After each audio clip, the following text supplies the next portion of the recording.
Salut à toi, addict à la contradiction. Aujourd'hui, on va faire notre premier baby fake. Un grand merci à Bala qui a trouvé le nom de baby fake, je trouvais ça quand même super drôle. Et quoi de mieux que pour ouvrir le bal que d'aller attaquer une de mes propres vidéos. Non mais t'es vraiment maso, hein. Pas du tout.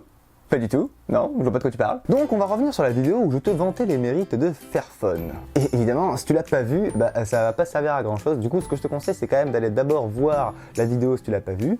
Et si tu l'as vue et que tu as été attentif, tu as pu voir que j'ai fait en fait vraiment plein de raccourcis et plein d'erreurs. Le but, c'était de te mettre un peu la puce à l'oreille. Ah ouais, la puce comme dans les téléphones. Ouais, non, j'assume pas celle-là. Non. Allez, jingle.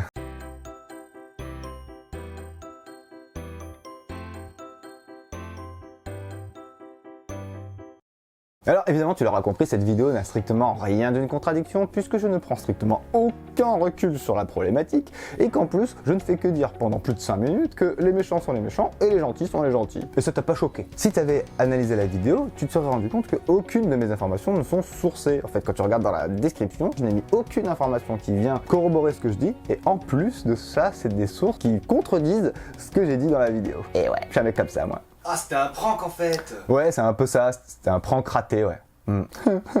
Bon, évidemment, donc j'ai raté mon coup, mais c'est pas pour autant que on va pas essayer d'apprendre des trucs. Et justement, c'est une super occasion pour un peu aiguiser son esprit critique. Ce que je te propose de faire, c'est un petit jeu. On va voir 5 extraits de cette vidéo-là, et on va essayer de prendre du recul sur ce que j'ai pu dire, et tu vas pouvoir gagner 2 points. C'est parti pour le premier extrait. Donc ce premier extrait, 1 point à gagner, facile.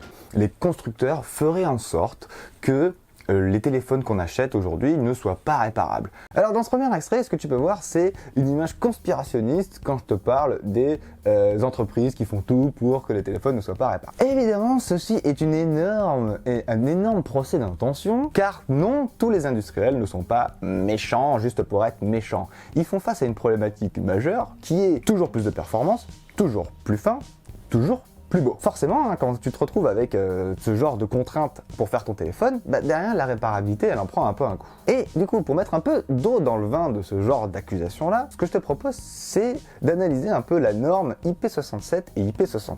Cette norme-là est une norme qui vise à rendre étanches, au moins aux éclaboussures et à la poussière, les systèmes électroniques. Or, par exemple, le Fairphone, lui, n'a pas cette norme-là. Pourquoi? Parce que du fait qu'il est réparable, donc tu peux l'ouvrir et tout, derrière c'est un peu difficile d'en faire un objet étanche à la poussière et aux éclaboussures. Alors qu'aujourd'hui, la plupart des téléphones qui sortent, la plupart des smartphones qui sonnent sont robustes aux éclaboussures et à la poussière. Donc, ils s'encrassent moins, du coup ils s'abîment moins, du coup ils vieillissent moins. Si tu étais un méchant industriel, qu'est-ce que tu ferais? Tu ferais en sorte que le truc il se bourre de poussière de partout et que dès qu'il y a un coup d'eau dessus, qu'il crève. Non, les industriels ne sont pas tous méchants. Si tu avais compris que les industriels ne sont pas que des gros méchants et qu'en fait ils ont aussi des problématiques liées au développement de téléphone, tu gagnes 1 point. Donc là, deuxième extrait, là, il est tellement gros que pareil, 1 point.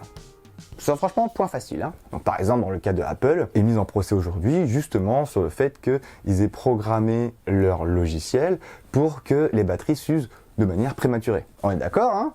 J'ai bien dit, Apple est en procès pour obsolescence programmée. Toujours pas? Eh bien en fait, ce qui est assez énorme, c'est que tant que tu n'es pas condamné, en fait tu n'es toujours pas coupable. Ça s'appelle la présomption d'innocence. La présomption d'innocence, c'est quelque chose qu'on oublie énormément dès qu'on débat de quoi que ce soit. Dire que quelqu'un est en procès pour quelque chose, tant qu'il n'a pas été condamné, cet argument n'est pas valable. Allez, on continue avec le 3e extrait. Cette fois, il y a 2 points à gagner. Et donc, pour le prouver, en fait, il y a un site qui s'appelle iFixit, que je t'invite à aller le voir, et ils ont un top un peu de tous les smartphones qui sont le mieux réparables. Et dans ce top-là, qui est en numéro 1? C'est le Fairphone. Donc là, tu peux y voir un top de iFixit. Quand tu regardes ce top, tu as 1 point à gagner si tu t'es rendu compte que, encore une fois, non, tous les industriels ne font pas en sorte que les téléphones ne soient pas réparables. Parce que tu vois quoi? Tu vois 3 marques différentes qui ont quand même une sacrée bonne note. LG, avec le LG G5 qui est quand même un téléphone qui est sorti récemment et qui a de très bonnes performances, on voit 2 Motorola et on voit un Xiaomi. Ça montre encore que les industriels ne sont pas juste des méchants qui ne veulent pas que leur téléphone ne soit réparable. Il faut éviter à tout prix les généralités. Donc tu avais 1 point si tu t'étais rendu compte de ça. Ensuite, un deuxième point, donc là qui était quand même très difficile à avoir, est-ce que tu t'es posé la question de la neutralité d'iFixit dans la note de Fairphone? Si tu t'étais posé cette question-là, tu gagnes 1 point. Et en fait, non, ils ne sont pas entièrement neutres dans dans la notation du Fairphone 2, puisqu'ils ont été financés pour créer le manuel de réparation du Fairphone 2. Donc ils ne sont pas complètement exempts de tout conflit d'intérêt dans cette évaluation-là. C'est hyper difficile de venir critiquer un produit pour lequel tu as été payé pour travailler dessus. C'est hyper important de toujours se poser la question de la neutralité de l'information. Donc si tu t'étais posé la question, comme je te le disais, tu gagnes 1 point. Donc là sur cet extrait-là, tu pouvais gagner 2 points. Allez, 4e extrait, et cette fois il y a 3 points à gagner. Donc là, un bourré de contradictions pendant tout cet extrait-là. Et en effet, il est 100% réparable. Alors presque 100% réparable, parce que bon, la carte mère, ça semble encore aujourd'hui compliqué de la changer. Et l'ensemble des pièces détachées sont disponibles sur le site de Fairphone. Donc là par exemple, je te montre vite fait une petite vidéo de Figaro qui nous montre un peu comment ça se démonte et comment ça se changer facilement l'appareil photo, le microphone et le connecteur USB, le module audio avec la caméra à l'avant, l'écran, même la carte mère, la coque et bien sûr... Donc là, premier point à gagner était sur le fait que la carte mère n'est même pas disponible sur le site de Fairphone. Donc là, si tu l'avais remarqué, 1 point. Ensuite, deuxième point, énorme contradiction entre ce que je dis et ce que je diffuse juste après. Hein, le testeur du Figaro dit que c'est facile de démonter la carte mère, et moi derrière je te dis que c'est un sujet qui reste encore touchy. Là, si tu avais remarqué ça, si tu avais remarqué cette contradiction, encore 1 point. Ensuite, le troisième point, là il fallait un peu plus se poser des questions. Je te dis que quasiment 100% du téléphone est réparable, et après je te dis, ouais, il y a quelques problèmes sur la carte mère. La question à se poser c'est, mais attends, ça représente quoi la carte mère dans un téléphone? Eh bien la carte mère, ça représente plus de 50% d'un téléphone. Si tu ne peux pas changer la carte mère, ça veut dire que plus de 50% du téléphone n'est pas réparable. Donc si tu avais remarqué ça, 1 point de plus. Petit aparté, ça serait énorme, ce serait gigantesque que Fairphone arrive à upgrader les cartes mères. S'ils arrivent à faire ça, tous les désavantages liés à Fairphone partiront à la poubelle. Car pour moi, hein, c'est vraiment leur point faible, c'est qu'on est sur un téléphone qui a des performances de 2013-2014 en 2018. Tant qu'on ne pourra pas améliorer la carte mère, Fairphone, malheureusement, aura énormément de mal à faire sa place dans le game. Le retour d'expérience sur ce sujet-là me fait dire que ça va être difficile parce que Google et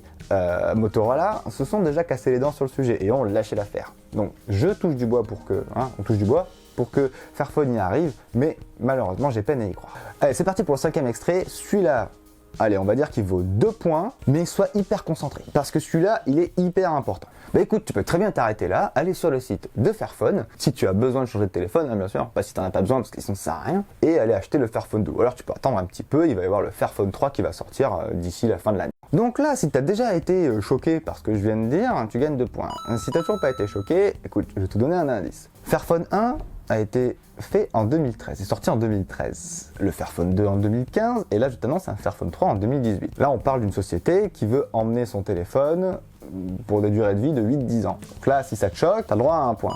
Mais si ça te choque toujours pas, tu perds tous les points que tu as accumulés jusqu'à maintenant. Parce que c'est le moment où tu es censé bondir de ton siège, tu es censé te désabonner, mettre ton pouce rouge et partir en courant. Or, comme ce que je vois hein, dans les statistiques, c'est que la vidéo n'a pas pris tant de pouces rouges que ça par rapport à ce que je dis d'habitude. Pourtant, cette information-là est une véritable bêtise. C'est-à-dire que ce serait inadmissible que Fairphone sorte une nouvelle version de son téléphone aussitôt. Mais je me suis fait avoir à mon propre jeu, car je voulais croire que Fairphone allait sortir un Fairphone 3, parce que justement c'était une contradiction majeure, c'était la contradiction majeure. Sauf qu'en fait c'est une information qui est fausse, qui a été relayée, c'était une rumeur qui a été relayée par FR Android, et heureusement le cofondateur de Comhound, si je le prononce bien, qui est une société de loueurs de Fairphone 2, qui m'a un petit peu recadré sur cette information qui en fait a été démentie par Fairphone lors de leur partenariat avec Orange. Donc évidemment tous les liens sont dans la description. Hein, tous les liens et toutes les sources sont dans la description. Si ça t'avait choqué et du coup tu gagnes quand même un petit point, sinon, si dès le début tu avais trouvé ça étonnant, tu gagnes tes 2 points. Si ça te choque toujours pas et que tu trouves pas ça normal, que tu trouves ça complètement normal et logique, eh bien, écoute, tu perds tous tes points parce que ça n'a aucun sens. Ensuite, on va pousser un tout petit peu, donc là, pas d'extrait parce que c'était vraiment pas clair, il fallait faire des recherches derrière. Quand je travaille sur des contradictions, j'essaie toujours de trouver un peu quels sont les avantages des méchants, hein, qu'est-ce que disent les méchants. Et en fait, ce qui se passe, c'est que Apple, donc considéré un peu comme un gros lobbyiste et tout, si on part des matières premières, si on parle du conflict free, en fait Apple est conflict free depuis bien longtemps. Hein, il n'y a pas de matières premières dans les iPhones qui sont issues de guerre ou de choses comme ça, contrairement à Samsung et d'autres marques. Ensuite, un deuxième point encore pour Apple, hein, il n'y a pas d'enfants ou très peu d'enfants qui travaillent dans les usines d'iPhone. Et oui, tout simplement parce que Apple fait un énorme travail d'audit pour fliquer tous ses prestataires pour qu'il n'y ait le minimum, voire zéro, personnes qui travaillent de manière illégale dans les usines. Il faut savoir du coup que Apple se substitue en plus aux autorités locales, puisque dans ces pays-là, c'est illégal de faire travailler des enfants. Donc encore une fois, c'est une idée reçue qu'on a que les enfants travaillent sur les smartphones, sauf que c'est pas vrai, et si c'est vrai, c'est que ça reste vraiment à la marge. Ensuite, encore un bon point pour Apple. Non, je suis pas sponsorisé par Apple, mais l'information, franchement, sur le web, il y en a énormément là-dessus, il suffit juste de se renseigner un peu. La dernière info, c'est Greenpeace. Donc là, cette fois, qui a fait un classement aussi des fabricants de mobiles responsables ou pas. Le premier, c'est Fairphone, et je te le donne en 1000. Le deuxième, c'est Apple. En termes d'écologie, Apple est juste derrière Fairphone. Et même sur certains points, il est meilleur que Fairphone, il me semble, pour les produits chimiques. Aujourd'hui, acheter un Apple, c'est pas si pire que ce qu'on imagine. Là, t'arrives à la fin de cette vidéo et tu dis « Ah putain, mais en fait, je sais toujours pas me décider sur Fairphone ou Apple ou machin au bidule. » Ce que je te propose, c'est maintenant, à la lumière de tout ça, de réfléchir à d'autres alternatives que d'acheter un téléphone neuf. Il faut savoir que acheter quelque chose de neuf aujourd'hui, c'est un peu la dernière chose, c'est le dernier recours que normalement tu dois faire. Avant, il y a énormément d'étapes à franchir avant d'acheter du neuf. Hein, parce que ça, c'est presque une démarche zéro déchet. Hein. Et ouais, tout est lié. Everything is connected. Je te laisse réfléchir là-dessus. Je te laisse me faire tes propositions. Me donner ton score aussi, parce que je suis curieux de savoir un peu sur quoi... Qu'est-ce qui t'avait choqué, qu'est-ce qui t'a étonné un peu là-dedans. Et de toute façon, si ça t'a plu, tu sais quoi faire. Et je te dis à bientôt.